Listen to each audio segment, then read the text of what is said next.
नमस्कार, मैं हूं सुधांशु पुरी और आप देख रहे हैं नव भारत लाइव। आप हमारे पीछे होल्डिंग देख सकते हैं। प्रगति पथ के 12 वर्ष, मोदी सरकार के 12 साल हो चुके हैं और ऐसे में क्या कहना है बीजेपी का, क्या कहना है कांग्रेस का, आइए जानते हैं और सुनते हैं क्या आरोप लगा रही है कांग्रेस और क्या बखान कर रही है बीजेपी के प्रवक्ता।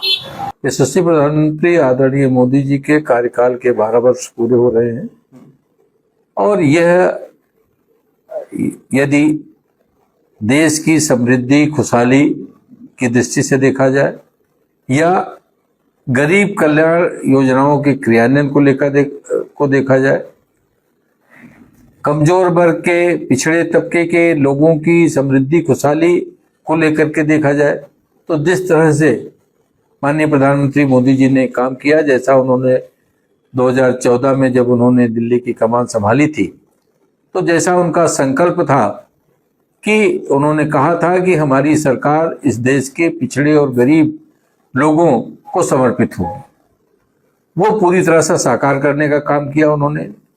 पूरे देश में समृद्धि और खुशहाली साकार हुई, युवाओं का रोजगार साकार हुआ, किसान कल्याणकारी योजना के माध्यम से किसानों के लिए जो उन्होंने वादा किया था वो उसको पूरा करने का काम किया।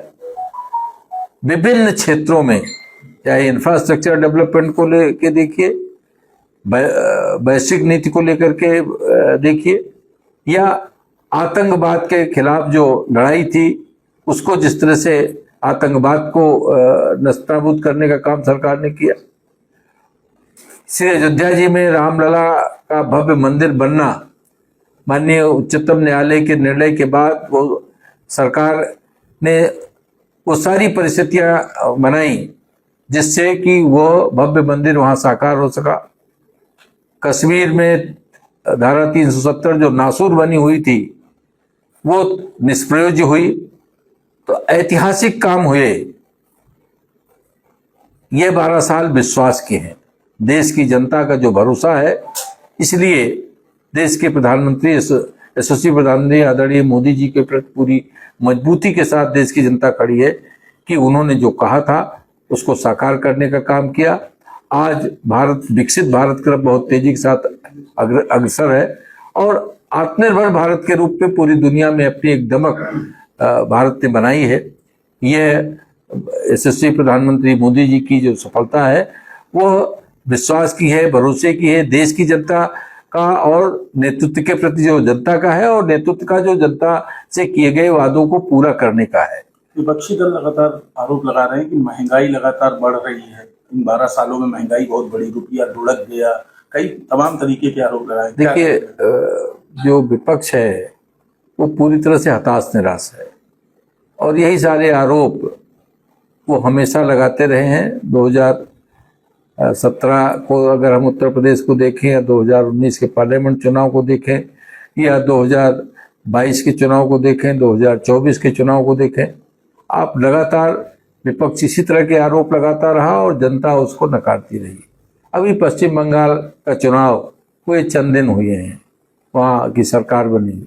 जिस तरह से टीएमसी को पूरा विपक्ष वहाँ लगा था कि टीएमसी को किसी तरह से सरवाइव कराने के लिए, लेकिन पश्चिम बंगाल की जनता ने जिस तरह से नकारा, वो विपक्ष के इन सारे सवालों का जवाब है और विपक्ष अपने आरोपों को इसी आईने में जो उसको हार मिली पश्चिम बंगाल में, उस आईने में इस सच को देख सकता है। लेकिन 12 साल में एक पेड़ मोदी जी ने माँ के नाम लगाया और पूरे जंगल के जंगल अडानी जी के नाम कर दीजिए। चाहे वो पोर्ट हो, चाहे वो एयरपोर्ट हो, चाहे वो जंगल हो, चाहे वो खदानें हो, सब 12 साल में उन्होंने अडानी जी के नाम कर दिया। वास्तविकता ये है कि आज जो 2000 रुपए का नोट उन्होंने चलाया अपने कार्यकाल में, उसको भी बंद कर दिया। किसानों को जब वो आंदोलनरत थे तो उन्हें क्या कहा कि किसान नहीं है खालिस्तानी। जब युवा एक के बाद एक के बाद एक के बाद एक, चाहे वो नीट, पीजी हो, यूजी हो, सभी परीक्षाएं पेपर लीक हो रहे हैं, तो आज प्रधानमंत्री जी आंखें से आंखें नहीं मिला पा रहे हैं। आप बताइए, पेट्रोल हो, डीजल हो, गैस हो, लगातार उसके बाद दाम बढ़ते चले जा रहे हैं और प्रधानमंत्री जी महंगाई का माँ भी नहीं बोल पा रहे हैं। इस देश में रुपया लगातार लुढ़कता जा रहा है, शतक पार करने जा रहा है, पर प्रधानमंत्री जी ये नहीं कह पा रहे हैं कि जिस देश का रुपया गिरता है उस देश का प्रधानमंत्री भी गिरा हुआ होता है। वास्तविकता ये है कि प्रधानमंत्री जी ने महंगाई की मार पर बहुत बड़े बड़े वादे किए और हकीकत में आज जनता महंगाई से त्रस्त है। अब बात करेंगे हम हिंदुत्व की, तो हम पूछेंगे कि उनके जितने भी राज्य हैं वहाँ गाय खाना क्यों लाओ। कोई कहता है घर के अंदर खा लीजिए, कोई कहता है 14 साल बाद खा लीजिए, कोई कहता है कि जो है वो गाय नहीं है वो मिथुन है। तो वास्तविकता ये प्रधानमंत्री जी से आज सवाल पूछने योग्य है कि इस देश का युवा बेरोजगार क्यों है, इस देश की महिलाएं सुरक्षित क्यों है, इस देश में किसान की आय अभी तक दुगनी क्यों नहीं हो, इस देश में स्मार्ट सिटी है वो कहाँ है, इस देश में बुलेट ट्रेन है वो कहाँ है, इस देश में जो आपने 500 1000 के नोट चलाए थे, 2000 के नोट चलाए थे, वो बंद करने की कगार पे क्यों आ गए। आप बताइए, काला धन जो कम करना था आपको, काला धन आपने दुगना कर दिया स्विस बैंक में। ये मोदी जी का जो है सबसे बड़ा जो कहना चाहिए कि एक उपलब्धि है। और मैं सिर्फ इतना कहना चाहती हूँ, जिस तरीके से ग्रेट निकोबार के जंगल काटने का निर्णय लिया गया है वो इस देश की जनता के साथ अन्याय है, इस देश के युवाओं के साथ अन्याय, उन वन्य जीवन के साथ अन्याय है, और इस देश के जो है जो आदिवासी उनके साथ अन्याय है। और उन सांसें जो बच्चे आने वाली पीढ़ियां हैं उनकी सांसें छीनने का अधिकार आपको किसने दिया। तो ये आज जनता पूछ रही है कि इन 12 सालों में पुल गिर क्यों रहे, भ्रष्टाचार बढ़ क्यों रहा है, सड़कें टूट क्यों रही हैं, टंकियां फूट क्यों रही हैं। आज भ्रष्टाचार कम होने की जगह लगातार बढ़ता चला जा रहा है। और प्रधानमंत्री जी आपसे ये सवाल पूछ रहा है कि आखिर महंगाई कम क्यों नहीं है। तो देखा आपने किस तरीके से जहां भाजपा के प्रवक्ता अपने 12 साल के मोदी सरकार के 12 साल के कार्यों के बखान किए जा रहे हैं, लगातार कह रहे हैं कि योजनाएं सफल हुई, देश का नाम गौरवशाली रहा, ऊंचा रहा। वहीं दूसरी तरफ कांग्रेस की अगर बात करें तो कांग्रेस के प्रवक्ता बढ़ती हुई महंगाई को, लुढ़कते हुए रुपए को और लगातार तमाम तरीके की जो योजनाएं हैं उसके फेल होने का आरोप लगा रहे हैं।